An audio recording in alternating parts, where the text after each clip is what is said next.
books did I actually read? I was gonna say 11 months. Not months. Books.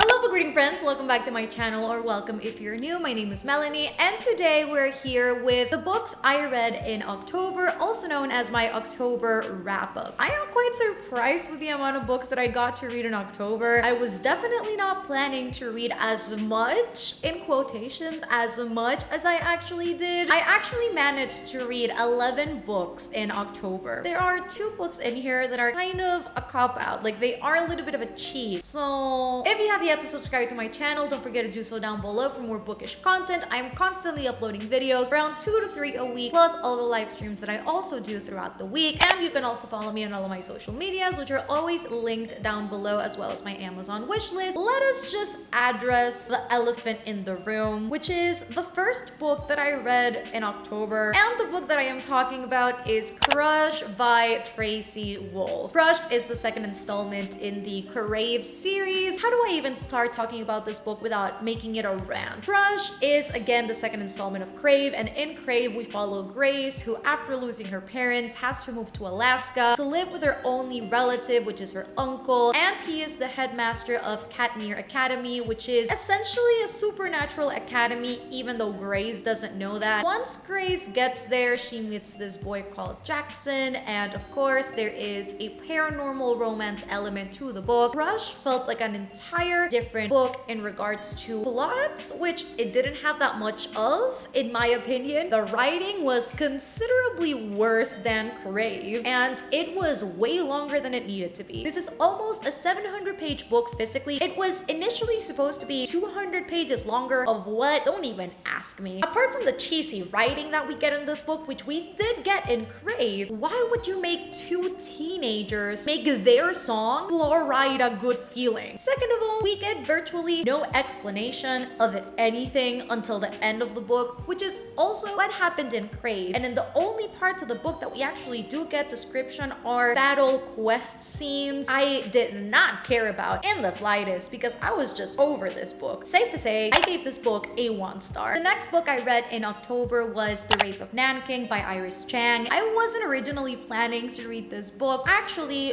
when I started the Poppy War, I just decided to go ahead and read The Rape of Nanking as preparation for chapter 21, which is the big chapter in the Poppy War. This book also offers a lot of historical contexts into the things that happen in the Poppy War. This book talks about the events in the Sino-Japanese War, when Japanese soldiers invaded Nanking and brutally raped, murdered, and tortured around 300,000 Chinese civilians. And this book has 3 different perspectives. We hear from the Japanese soldiers who committed these crimes, from the Chinese civilians who endured it, and also European and American soldiers who offered a safe haven to these people. This book was not an easy read by any means. In fact, I think it's one of the toughest books that I've had to read. It is a non-fiction, of course. I highly encourage you to read this book whether or not you read the Poppy War. Of course, I gave this book a 5 out of 5 stars. This book actually caused me to not want to read the Poppy War that much, because as I was reading, I was just thinking about how in-depth chapter 21 in the Poppy War would go, and if it would be anywhere as close as gruesome and horrible as The Rape of Nanking was. I didn't want to read about it at the time, but I am so glad I carried on. I am so glad I read the Poppy War. And the next books that I read, which should also come as no surprise, are the Poppy War trilogy by R.F. Kuang. Oh my god, this trilogy. I don't have the 3rd book physically because I did receive an ARC from Harper Voyager, so I did read an early copy, so thank you so much to Harper Voyager for sending that my way. I cannot wait for this book to come out because I need to have the physical copy to complete my collection. The Poppy War follows Rin, who is a peasant girl. She has gone through constant abuse in her household, and when her foster parents tell Rin that she has been put into an arranged marriage, Rin tries her hardest to get away from the life that she's always known. So she studies hard and she aces the Keju, which is an empire-wide test to find youth to put into different military academies. However, once Rin aces the Keju, she is actually accepted into the most elite military academy in all of the empire, called the Synecard. Once she is there, she is completely attacked by her peers because of her race, her gender, and her poverty. And whilst she is doing that, she finds out that she possesses the ancient art of shamanism, which is shunned in this world, and it is very rare for people to possess it. It is a dead art. And the third Poppy War is also fast approaching, except Rin may be the only hope the Empire has of winning. I enjoyed the heck out of these books. I still cannot believe R.F. Kuang wrote the Poppy War when she was like 18, 19 years old. This book is so rich in its world building. These characters are morally gray. They are committing actions that are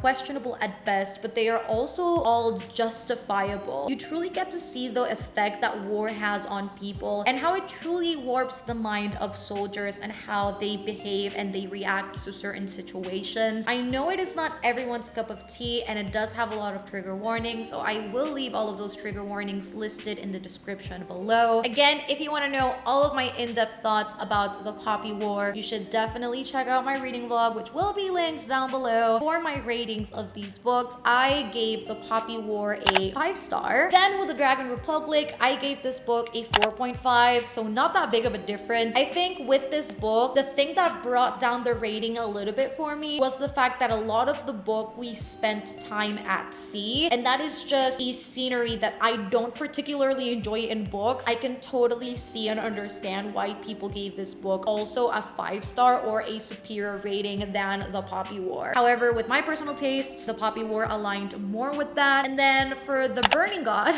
destroyed me, y'all. I had no idea how that book could end. I read that book in one sitting. It's huge. I just keep doing this. I gave that book also a 5-star. I didn't really know how the trilogy was going to end. Once I read the book and everything that happened, I just realized there was no other way that the story could have ended. I just went through a roller coaster of emotions with all of these characters. Like Rin is a character that for me was so infuriating, but I got to appreciate her at the end for whom she truly was. And then I also loved Katai. I think Katai will forever be one of my favorite fictional characters. Katai was one of the best characters I think I've ever read about. He was such a grounded character, such a distinct voice, so supportive but yet standing on its own 2 feet. And then Neja is also a character that I just completely hated and loved and was infuriated by all at the same time. So the next 2 books are short stories that I was not really planning on reading, and I am talking about Kissing the Coronavirus by MJ Edwards and Boarding the Coronavirus, I don't even know whom it's by, Boarding the Coronavirus by Lee Taylor. In Kissing the Coronavirus, we follow Dr. Alexa, who is meant to find the cure for coronavirus. Instead, she finds herself sexually aroused by the virus. Have I mentioned that these are erotica? Because these are erotica. She finds herself sexually aroused by the tube, the test tube that has the virus in it. She is working with this other scientist, which I can't remember their name. When I tell you this was equal parts disturbing as it was entertaining and funny, I don't even know how to explain it to you, besides the fact that the main character almost masturbated with this test tube. The virus went into the other scientist and became the virus, and they turned all green, and that's all I'm saying, okay? It's a 1-star. It's a 1-star. And I gave it an honorary 1-star because at least it was laughable. And then for Courting the Coronavirus, we have a historical fiction. Courting the you get it? The cleverness of Lee Taylor with this short story. They deserve a Pulitzer, okay? They deserve... I can't even finish that sentence. I can't even remember the context in which why she has a tube that has the coronavirus in it, but she loses that inside a vending machine, which ends up being a time machine. And so when she goes into the vending machine to retrieve the tube, she goes back in time to find the test tube. And once she gets there, okay, once she travels in time, she asks a farmer if she's seen a green something, and he says, yes, there's a green man. They call him Count COVID. So Count COVID, and that is literally all you need to know about this book. I don't know if I could say any more. I just want to know what goes on in somebody's brain when they sit down and they say, oh, I'm gonna write an erotica about the coronavirus. Let that just sink in. And I don't know if I said it already, but I also gave Courting the Coronavirus a 1-star. The next book that I read, and it is one that I featured in my latest reading vlog, is Legendborn by Tracy Dion. Now, I was incredibly excited about this book. If you've been subscribed to my channel for a while, or if you've seen my diversity series, then you know I did include this book in the books written by Black authors that I want to read in 2020. So again, I was so excited to read this book. That being said though, in this book we follow 16-year-old Bree, who is the beautiful girl in the cover, and we follow her after her mother's death as she enrolls in a college-age program. However, on her very first night on campus, Bree witnesses a magical attack that she is meant to forget right afterwards, except that magical attack unlocks even more memories of magic that Bree does not remember happening in her life. So now, to find out exactly what that means and exactly what happens, she has to infiltrate the Legendborn, which is the secret society descending from King Arthur and his knights. This is loosely based off of Arthurian mythology. I did talk a little bit about this in my reading vlog, which if you have not watched, I will leave linked down below. The writing was so good. I do think it fits this story so well, but there were a few things that felt out of place. The pacing of the book was kind of off for me because it starts out really nostalgic to then move on to really fast-paced, to move on to kind of slow, to then be kind of boring, to then be really exciting. So I feel like the pacing was a little bit too all over the place for me, even though I did enjoy the book. I really love the characters in this book. I think Bree is a really good main character, and then we have Nick, who is one of the love interests, and I love Nick. Everyone is talking about Selwyn on Twitter, and I get it. Like, bad boys are typically the route I go in. Give me more Nick content. We love to see it. The plot twists though in this book were so incredibly well done. Like, the plot twists had me shook all over because I was not expecting them. The only one that I was kind of expecting, and not even really, because I told that theory to Jalisa completely jokingly. I was like, what if this happens? And then that exact thing happened, and I was like, oh. I ended up giving this book a 4 out of 5 stars because again, I really enjoyed it, but there were some things that I couldn't really look past, and I think what really did it for me with this book were those plot twists that completely changed the course of the story. I will pick up the second book once it comes out. The next book I read in October, and this was a complete surprise to me. This book literally just arrived on my doorstep, addressed from Bloomsbury. I really don't know why or how this book got here, but it got here, and I got so excited. Like, I didn't really know how to react when it got here. Thank you to whoever sent this to me. And I am talking about Never Look Back by Lilian Rivera. This is a Latinx novel. I loved the heck out of this book. This book is an Orpheus Eurydice retelling, and in this book we follow Yuri, who is an Afro-Puerto Riqueña, as she arrives in the Bronx, New York, trying to escape her life in Puerto Rico. This book does take place after Hurricane Maria. She expects all of the horror that happened in Puerto Rico to follow her all the way to New York, except that she meets this boy called Fias, who is this very suave, charming guy from the Bronx who is a bachata singer actually. But once he meets Yuri, he just wants to rid her of all her demons and to be with her despite all costs. But of course, it is not that simple. If you are familiar with the myth of Orpheus and Eurydice, then you know this is about tragic love and things not going the way that you planned them. It was such a short, fast read. On top of that, you can definitely spot where those retelling aspects are, how it plays out, how it carries the story. I fell in love with these characters. I was invested in their stories. I wanted them to succeed. I wanted them to win against all costs. And to me, that is one of the best type of stories. And I feel like this book isn't really being talked about despite the fact that it came out about a month and a half ago. The detail and description in this book was so vivid. I could definitely picture, imagine everything when you're especially grabbing a myth and doing a retelling on it. That is what I personally love to see, because these stories are so atmospheric that that description and that detail is absolutely necessary for these stories to come to life, and that did not disappoint in this book. Being Orpheus and Eurydice, it is very fast-paced. You could argue that it's very insta-lovey, and I don't particularly like insta-love, but in this case, because I knew, again, it was Orpheus and Eurydice, I just got past it and I absolutely enjoyed it. I think my main thing about this book, and that's why I gave it a 4-star instead of a 5-star, is that that maybe the writing style was not the right one for this story. I think maybe something a little bit more lyrical would have done the trick for me, and maybe I would have loved the story a lot more. However, that is not to say that the book was not enjoyable, because it definitely was. And next up, I have A Very Large Expanse of Sea by Tahira Mafi. This is also a more recent read for me. I did read this on my 24-hour readathon, which again will be linked down below in case you want to check it out and haven't seen it yet. But this book, I don't know why it took me so long to pick it up. This book came out like 2 years ago. I knew about its existence. I read Shatter Me back in the day, and I loved the hell out of that book, like the trilogy in general, back when it was a trilogy. And so I knew Tahira Mafi's writing, and I knew she'd come out with a contemporary, but I was just being dumb and I didn't pick it up until now. I'm glad that I read this. The timeline for this book is 2002, after 9/11, and we follow a Muslim girl who, again, after the events of 9/11, is suffering a lot of racism and bullying at her high school, and she has been very secluded. She does not really vibe with people until she meets this one boy who seems to show a lot of interest in her, romantic interest, but she is not quite convinced that that is his only intention. This book is a contemporary romance following the two of them as their story progresses, but also it talks a lot about racism and abuse and bullying. This book was so well written. It was such a, again, short, fast read. I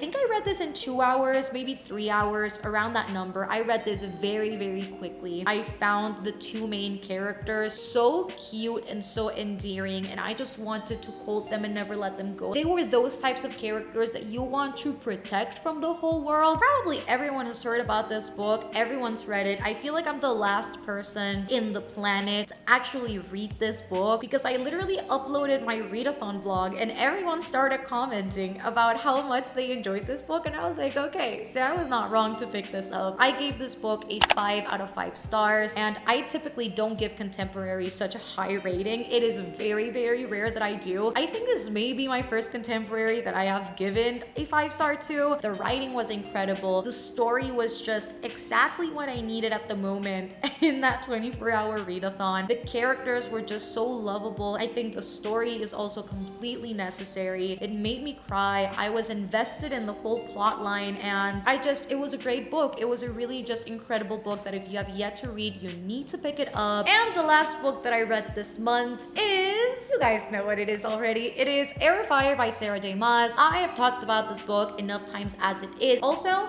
look at this floppiness. This book picks up right where we left off in Crown of Midnight, and we follow Selena Sardothian, and that's all you need to know. I loved this book because in this book, we truly get that character development that we needed from Selena. In this book, we see Selena on her journey to become what she needs to be. Throughout the first 2 books, we've seen Selena do what she wants to do, okay? She's always getting her way, or she's seemingly always getting her way, and she does what she wants. She is just doing whatever she feels like. In this book, she gets a slice of humble pie, okay? I loved every second of it. I definitely loved the entire aspect of Selena's character arc, and the part that Rowan in particular, which is another character that we meet in Air of Fire, is playing into that story. Rowan is definitely that character that is helping Selena progress to what she needs to be. I just loved seeing their dynamic in this book, because you could definitely tell it was not romantic in the slightest. It was definitely their comrades. They have a great dynamic, they have a lot of banter, and Rowan was exactly what Selena needed at the time. Then we also get the dynamic of Kale and Dorian in the castle, which was something that I don't particularly enjoy, but it's because I don't particularly like Dorian or Kale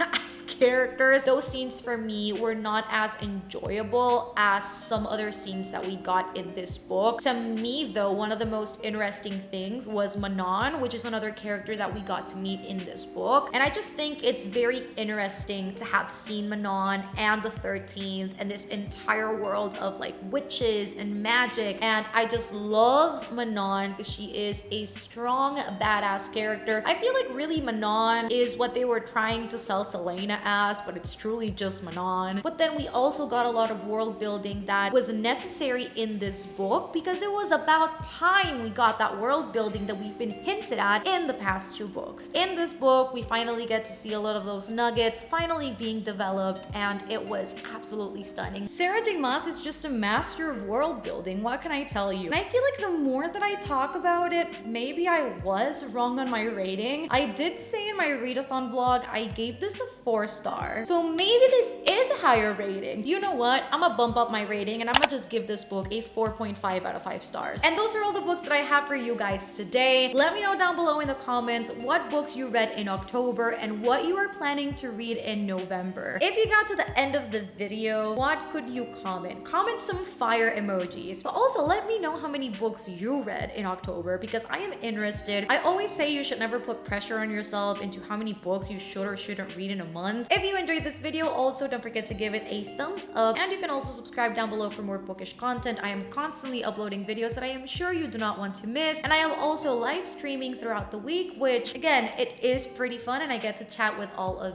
you. And you can also follow me on all of my social medias, which are always linked down below, as well as my Amazon wish list in case you want to support me and my channel and gift me a book. And yeah, that is it for today. I love you and I will see you on the next one. Bye guys.